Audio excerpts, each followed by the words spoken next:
আমি মমতা ঠাকুর রাজ্যসভার সদস্য হইয়া শ্রী শ্রী হরিচাঁদ ঠাকুর এবং গুরুচাঁদ ঠাকুর নামে শপথ করিয়া শ্রী শ্রী হরিচাঁদ ঠাকুর এবং গুরুচাঁদ ঠাকুর নামে শপথ করিয়া। তৃণমূল কংগ্রেস রাজনীতি মানে কি শুধুই কারসাজিতে বিশ্বাস করে? মানুষের উন্নয়ন নয়, কিভাবে প্রচারে আসা যায় কিংবা কিভাবে নতুন করে কারসাজি করে একেবারে খবরের শিরোনামে আসা যায়, এইভাবে কি মানুষের ভোট আদায় করার চেষ্টা করছে তৃণমূল কংগ্রেস? যদি তেমনটা তারা করতে থাকে তাহলে চমকের জন্য কিছু ফল তারা সাময়িক পেতে পারে, কিন্তু দীর্ঘক্ষণ যে রাজনীতিতে টিকে থাকা তৃণমূল কংগ্রেসের জন্য সম্ভব নয়, সেটা তাদের গতি প্রকৃতি কার্যত প্রকাশ করে দিচ্ছে। কেন এত বড় কথা বললাম আপনাদের সামনে ব্যাখ্যা করব, আর আপনারাও লিখে জানাবেন যে আপনারা সহমত হলেন কিনা। মমতা বালা ঠাকুর সহ আপনারা জানেন তৃণমূল কংগ্রেস রাজ্যসভায় তাদের কয়েকজন প্রতিনিধি পাঠাচ্ছেন, এবং রাজ্যসভায় যখন নতুন কোনো সাংসদ যান, যখন প্রতিনিধি যান কোনো একটি দলের, তখন তাদের ভারতের সংবিধান মেনে শপথ গ্রহণ নিতে হয়, এবং সেই শপথ গ্রহণ নিজ নিজ ভাষাতে নেওয়ার জন্য ব্যবস্থা রয়েছে ভারতের সংবিধানে। কিন্তু যে শব্দবন্ধ যে ভাষা লেখা থাকে সেটিকেই পড়তে হয় প্রত্যেকটি দলের রিপ্রেজেন্টেটিভকে, কোনো ওখানে চেঞ্জ করা যায় না। আসলে ভারত মাতার নামে কোন কোন শপথ নিয়ে দেশবাসীর জন্য নিজেদের উৎসর্গ করছেন তার একটি প্রতিকৃতি বা তার একটি লেখনী একেবারেই লিপিবদ্ধ রয়েছে আমাদের সংবিধানে, যেটিকে পাঠ করানো হয় উপরাষ্ট্রপতি বা রাষ্ট্রপতির সামনে।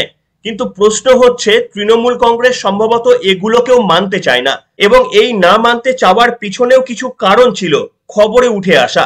কেন আপনাদের বলছি, মমতা বালা ঠাকুরকে তৃণমূল কংগ্রেস রাজ্যসভায় প্রার্থী করেছেন, এবং যখন রাজ্যসভায় মনোনীত হয়ে তিনি শপথ বাক্য পাঠ নিচ্ছিলেন উপরাষ্ট্রপতি জগদীপ ধনখড়ের সামনে, তখন আপনারা জানেন সকলকেই এই শব্দবন্ধ দিয়ে শুরু করতে হয় যে আমি অমুক ঈশ্বরের নামে শপথ করে বলছি যে। কিন্তু প্রশ্ন হচ্ছে মমতা বালা ঠাকুর আগে থেকেই সম্ভবত ঠিক করে রেখেছিলেন তিনি ঈশ্বরের নামে শপথ করছি এটা না বলে বলবেন হরিচাঁদ গুরুচাঁদ ঠাকুরের নামে শপথ নিয়ে বলছে। দেখুন, এতে কোনো অন্যায় নেই, নৈতিকভাবে নিশ্চিতভাবে কোনো অন্যায় নেই, কিন্তু তাহলে তো ভারতে যত ধর্ম আছে, যত মানুষ রয়েছে, সকলেই ওই ঈশ্বরের জায়গায় নিজ নিজ দেবতার নাম বলতে পারেন। কেউ বলতে পারেন আমি লক্ষ্মীর নামে শপথ নিয়ে বলছি, কেউ বলতে পারেন আমি গণেশের নামে শপথ নিয়ে বলছি, কেউ বলতে পারে আমি বিশ্বকর্মার নামে শপথ নিয়ে বলছি, কেউ বলতে পারে আমি শনি মহারাজের শপথ নিয়ে বলছি।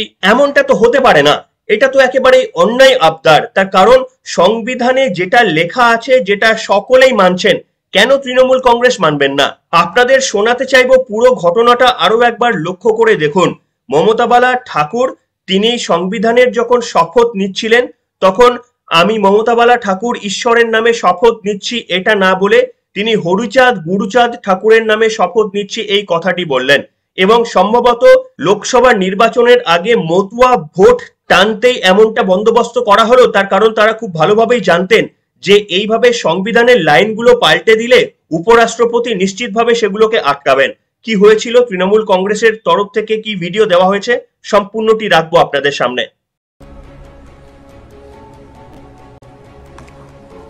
আমি মমতা ঠাকুর রাজ্যসভার সদস্য হইয়া শ্রী শ্রী হরিচাঁদ ঠাকুর এবং গুরুচাঁদ ঠাকুর নামে শপথ করিয়া। মানে আজকের অভিজ্ঞতা, আমরা লোকসভায় যখন সাংসদ হিসেবে আমরা শপথ গ্রহণ করেছিলাম, তখন আমার নিজের যে ভগবান তার নাম নিতে পেরেছিলাম। আর একদিকে দুঃখের বিষয়, সেখানে আজকে আমার যে হরি গুরুচাঁদের নাম আজকে পার্লামেন্টে আমি নিতে পারলাম না, শপথ গ্রহণ করতে পারলাম না। সেখানে আমাকে আবার থামিয়ে দিয়ে পরে আবার শপথ গ্রহণের সেই জায়গা আমাকে আবার উল্টোভাবে করতে হলো। আমি মমতা ঠাকুর রাজ্যসভার সদস্য নির্বাচন হইয়া ঈশ্বরের নামে শপথ করিতেছি যে। আমি চ্যালেঞ্জ করে বলে যাচ্ছি যে আজকে আমার ঠাকুরের নাম আজকে এখানে উচ্চারণ করতে দেওয়া হলো না। ভারতের স্বরাষ্ট্রমন্ত্রী আর প্রধানমন্ত্রী আমি বলে যাচ্ছি যে এর জবাব আমার মতুয়ারা আপনাদের দেবে। এবার দেখলেন বন্ধুরা, আচ্ছা মমতা বালা ঠাকুর কি শুধুমাত্রই ঠাকুরনগর বা মতুয়াদের সাংসদ হবেন, নাকি তিনি গোটা পশ্চিমবঙ্গকে রিপ্রেজেন্ট করবেন? তার কারণ হরিচাঁদ ঠাকুর গুরুচাঁদ ঠাকুর নিশ্চিতভাবে এনারা মতুয়া সমাজের দেবতা হতেই পারেন, কিন্তু অনেকের কাছে তো অনেক অন্যান্য দেবতারা রয়েছেন। মমতা বালা ঠাকুর কি শুধুমাত্রই তিনি মতুয়াদের সাংসদ হয়ে কি তিনি শপথ নিতে চাইছেন? এটা তো সংবিধান সাপোর্ট করেন না। তার কারণ প্রত্যেকটি মানুষের আওয়াজ তোলার জন্য সাংসদদের পাঠানো হয়। তৃণমূল কংগ্রেসের এই জোর জবরদস্তি এবং অন্যায় আবদার এবং বিশেষ করে ভোটের প্রচারের আলোতে আসার কৌশল বোধহয় মানুষের সামনে আর এখন অজানা নয়। মানুষকে যতটাই বোকা ভাবুক না কেন রাজনৈতিক দলগুলি, মানুষ কিন্তু সকলেই বোঝে যে কেন এই কাজ করতে হচ্ছে বা এই কাজের পিছনে আসল উদ্দেশ্য কি। এবার আপনারা বলুন বন্ধুরা, কোনটা ঠিক কোনটা ভুল? মানুষ কি নিজের মতো করে সংবিধান লিখতে পারে? তাহলে তো কেউ পরের দিন গিয়ে বলবে আমি বাবা মার নামে শপথ নিয়ে বলছি যে সমস্ত কাজ ঠিক মতো করবো। এটা কেউ বলতে পারেন যে আমি বাবা মার নামে শপথ নিয়ে বলছি? কেউ তো মনে করতেই পারেন যে বাবা মা হচ্ছে সব থেকে পরম ঈশ্বর, তার বড় ঈশ্বর আর নেই। এবং কথাটা তো সত্য, বাবা মার থেকে বড় ঈশ্বর তো আর হয় না। তাহলে কেউ যদি গিয়ে দাবি করেন, বিজেপির কোনো হবু সাংসদ গিয়ে দাবি করেন আমি এবার থেকে গিয়ে বলবো আমি বাবা মার নামে শপথ নিয়ে বলছি, আর এটা যদি রাষ্ট্রপতি বা উপরাষ্ট্রপতি মাঝপথে বক্তৃতা থামিয়ে দেন, তাহলে তিনি বাবা মাদের অপমান করছেন, বাবা মাদের সম্মান দিচ্ছেন না, এমনটাই তৃণমূল কংগ্রেস বলতে চাইছে। সংবিধানে যেটা লেখা আছে সেটাই তো পাঠ করতে হবে। সকলেই সেই রীতি রেওয়াজ মেনে চলেন, কেন তৃণমূল কংগ্রেস মেনে চলবে না? আর যদি তাদেরকে কোথাও সহবত শিক্ষা দেওয়া হয় তাহলেই বলবেন যে গণতন্ত্রের ওপর আঘাত। অর্থাৎ তৃণমূল কংগ্রেস যখন যেখানে যা খুশি করবেন, কলকাতা হাইকোর্ট সম্পর্কে যা খুশি বলবেন, কেন্দ্রীয় তদন্তকারী সংস্থা এমনকি দেশের সেনাবাহিনী বিএসএফ কে নিয়েও কটাক্ষ করবেন, কিন্তু তাদের বিরুদ্ধে কোনো কারুর কিছু বলা যাবে না, তাদেরকে সবকিছু অ্যালাউ করতে হবে। প্রধানমন্ত্রী নরেন্দ্র মোদীকে শালা বলবেন, কেন্দ্রীয় তদন্তকারী সংস্থা ইডির ওপর হাত দেবেন, এমনকি কেন্দ্রীয় তদন্তকারী আরো এক সংস্থা এনআইএর গায়ের ওপর হাত দেবেন, পুলিশ প্রশাসন কিছু করবে না এবং তাদেরকে কিচ্ছু বলা যাবে না। উপরন্তু কেন্দ্রীয় তদন্তকারী সংস্থাদের কর্তাদের বরখাস্ত করতে হবে। তৃণমূল যা কিছু করবে সেটাই কিন্তু আপনাকে আমাদের মেনে নিতে হবে। আর যদি কোথাও অ্যালাউ না করা হয় তাহলে গণতন্ত্রের ওপর কালো দিন, গণতন্ত্রের ওপর মারাত্মক আঘাত নেমে এসেছে। এইভাবে তৃণমূল কংগ্রেস রাজনীতিকে ব্যাখ্যা করে। তারা করতে পারে, কিন্তু পশ্চিমবঙ্গের মানুষ বা সাধারণ মানুষ বোধহয় তৃণমূল কংগ্রেসের এই খেলা অনেকদিন আগেই ধরতে পেরে গেছে। তৃণমূল কংগ্রেস শুধুমাত্রই কি ভোটের আগে খুব ভালো করেই জানতো যে এটাকে থামিয়ে দেওয়া হবে এবং যা নিয়ে তৃণমূল কংগ্রেস আরো একবার রাজনীতি করার সুযোগ পাবে, এবং হলেও তাই।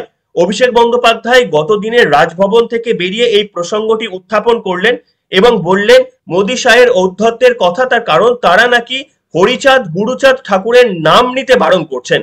কি বললেন অভিষেক বন্দ্যোপাধ্যায়? সম্ভবত অভিষেক বন্দ্যোপাধ্যায় এই বক্তব্যটি বলতে পারবেন বলেই কি মমতা বালা ঠাকুরের ওই স্ক্রিপ্টটি সংবিধানের নামে শপথ করার সময় করতে হলো। শুনুন অভিষেক বন্দ্যোপাধ্যায় কি বললেন। মমতা বালা ঠাকুর তার শপথ গ্রহণ অনুষ্ঠান ছিল রাজ্যসভার মেম্বারে, সেখানে উনি শ্রী শ্রী হরিচাঁদ ঠাকুর আর শ্রী শ্রী গুরুচাঁদ ঠাকুরের নাম নিয়েছে বলে মাঝ পথে শপথ গ্রহণ অনুষ্ঠান বন্ধ করে দিয়েছে। আপনি ভাবতে পারছেন? মানে ঈশ্বরের জায়গায় উনি শ্রী শ্রী গুরুচাঁদ ঠাকুর আর শ্রী শ্রী হরিচাঁদ ঠাকুর বলেছেন। এটা তো ঈশ্বর। আজকে মতুয়া ভাইরা যারা বিজেপিকে ভোট দিয়েছিল এক বুক আশা আকাঙ্ক্ষা নিয়ে যে তাদের ধর্মের প্রসার ঘটিয়ে তাদের ন্যায্য দাবিগুলো আগামী দিন বাস্তবায়িত হবে, আপনাদের পূজ্য দেবতা সেই শ্রী শ্রী হরিচাঁদ ঠাকুর আর গুরুচাঁদ ঠাকুরকে তিনি শপথ গ্রহণ অনুষ্ঠানে ঈশ্বরের সাথে তুলনা করেছেন বলে মমতা বালা ঠাকুরের শপথ গ্রহণ অনুষ্ঠান জগদীপ ধনখড়, যে এখন বর্তমানে দেশের উপরাষ্ট্রপতি আর বাংলার প্রাক্তন রাজ্যপাল, তাকে শপথ গ্রহণ অনুষ্ঠান মাঝপথে থামিয়ে দিয়েছে। এবং এই জগদীপ ধনখড় ধারাবাহিকভাবে বাংলার বিরোধিতা করেছিল বলে বড় পদ পেয়েছে। শুনলেন বন্ধুরা, আপনারা লিখে জানান তো, আপনারা তো পশ্চিমবঙ্গের সাধারণ মানুষ, আপনারা কি সমর্থন করছেন? দেখুন, হরিচাঁদ ঠাকুর গুরুচাঁদ ঠাকুর নিশ্চিতভাবে প্রণম্য, তারা ঈশ্বরের আসনে রয়েছেন, কিন্তু সংবিধানে যেটি লেখা রয়েছে সেটা কি অন্যথা করা যায়? যেমনটি আপনাদের সামনে বললাম, তাহলে তো সকলেই নিজের নিজের মতো করে ভাষা পরিবর্তন করে দেবে। আসলে তৃণমূল কংগ্রেস কি মানুষের উন্নতির জন্য রাজনীতিটা করতে চাইছেন, নাকি কিভাবে খবরে টিকে থাকা যায় সেই জন্যই তারা রাজনীতি করছেন? যেমন আপনাদের দেখিয়েছিলাম দোলা সেন সহ তৃণমূলের 10 জনের প্রতিনিধি কেন এনআইএ সিবিআই ইডির অফিসারদের বরখাস্ত করা হবে না তা নিয়ে ইলেকশন কমিশনের কাছে একেবারে নালিশ জানালেন এবং নালিশ জানিয়ে একেবারে সেখান থেকে বেরিয়ে ধর্নাতেও বসে পড়লেন। এখন মডেল কোড অফ কন্ডাক্ট চলছে, এখন সম্ভবত এই ধর্না ফর্নাগুলো দেওয়া যায় না যত্রতত্র, কিন্তু তা সত্ত্বেও তৃণমূল কংগ্রেস প্রচারের আলোতে আসার জন্য ধর্নায় বসতেন। তারা খুব ভালোভাবে জানতেন যে পুলিশ প্রশাসন তাদেরকে প্রথমে বোঝাবেন, তারপরে জোর করে তাদের সেখান থেকে তুলে দিতে বাধ্য করবেন, এবং ওই যে বোঝাবেন সেই চিত্রটা কিন্তু তৃণমূল কংগ্রেস সংবাদ মাধ্যমের সামনে বা তাদের প্রচারে আনবে না। ওই যে তাদের জোর করে তুলে দিচ্ছে, এটাকে নিয়ে এসে তারা আরো একবার রাজনীতি করার চেষ্টা করবেন যে দেখুন মোদী সরকার তারা কতটা ইনটলারেন্স। আসলে তৃণমূল কংগ্রেস সত্যি সত্যি রাজনীতিটাকে একেবারেই প্রচারের মতো করে দেখতে চায়। যে কোনো ভাবে যদি তারা প্রচার করতে পারেন তাহলে নিশ্চিতভাবে সেটা একটা ভালো রাজনীতি। তাদের কাছে বোধহয় রাজনীতি মানে মানুষের সত্যি সত্যি কতটা উপকার হলো। এই যে এতগুলো মানুষকে বঞ্চনার মতো মারাত্মক অভিযোগ উঠছে, এই যে চুরি দুর্নীতির মতো এত গুরুতর অভিযোগ উঠছে, যার জন্য তৃণমূলের শীর্ষ নেতৃত্বরা পর্যন্ত জেলে এই মুহূর্তে বন্দী রয়েছেন, তা সত্ত্বেও তৃণমূল কংগ্রেসকে কি কখনো সৎ উদ্দেশ্য নিয়ে আমরা দেখেছি যে এই দুর্নীতির বিরুদ্ধে তারা সত্যি সত্যি ব্যবস্থা নেবেন? রাজনৈতিক কথা ছেড়ে দিন, সত্যি কি মানুষ ফিল করতে পেরেছে তৃণমূল কংগ্রেস দুর্নীতির এগেনস্টে স্টেপ নিচ্ছে? আর একটি ঘটনা ঘটলেও তৃণমূল কংগ্রেস টলারেট করবে না, বরঞ্চ উল্টো ঘটনা। সব সময় যারা দোষী, যারা অপরাধী, তাদের পাশে থাকতেই তৃণমূল কংগ্রেসকে দেখা যায়। যেমন সন্দেশখালী কাণ্ডে বারবার শেখ শাহজাহানদের পাশে থাকতে দেখা গিয়েছিল, সেখানকার মা বোনেরা বহিরাগত এবং তাদের উপর কোনো শারীরিক অত্যাচার হয়নি বলে বারবার যেমনটা তৃণমূল কংগ্রেস বলেছিল, ঠিক তেমনি ভূপতিনগরে যখন এনআইএ আক্রান্ত হলো তখন সেই এনআইএকে যারা আক্রমণ করলেন তাদেরই পাশে কার্যত দেখা গেল তৃণমূল কংগ্রেসকে। মমতা বন্দ্যোপাধ্যায় মঞ্চের ওপর থেকে বললেন তারা কি হাতে চুড়ি পরে বসে থাকবেন? তৃণমূল কংগ্রেসকে যদি লক্ষ্য করে দেখা যায় তাহলে এরা কতটা রাজনৈতিকভাবে মানুষের ভালো করতে চায় আর কতটা প্রচারে থেকে নিজেদের ভোট বাক্সের ব্যবধান বাড়াতে চায়, এটা তফাৎ করা বোধহয় এই মুহূর্তে সাধারণ মানুষের কাছে আর অসুবিধার কারণ হচ্ছে না।